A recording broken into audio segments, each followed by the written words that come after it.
ایسا نہ ہو کہ ہمارا ایمان سمندر کے جھاگ کے برابر ہو جائے گا۔ صحابہ کرام 313 تھے، پوری دنیا میں کس طریقے سے قاتل تھے۔ حاضرین گرامی، باتیں بہت ہیں لیکن وقت اجازت نہیں دے رہا ہے۔ انہی چند باتوں پر میں اپنی بات کو ختم کرتا ہوں۔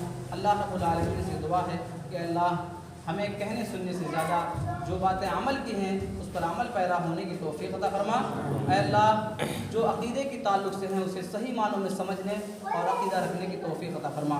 اللہ رب العالمین ہر جگہ مسلمان پریشان حال ہیں، اے اللہ تو اپنے خزانے غیب سے ان کی امداد فرما۔ اے اللہ جو قید میں جو جیلوں کے اندر قیدی بنے ہوئے ہیں، اللہ ان کی رہائی کا بندوبست نصیب فرما یا عطا فرما۔ اللہ رب العالمین جو کہیں بھی کسی طریقے سے مسلمان پریشان ہیں، پریشان حال ہیں، اللہ تعالیٰ ان کی تو نصرت اور مدد فرما۔ آمین۔ وآخر دعوانا الحمد للہ رب العالمین۔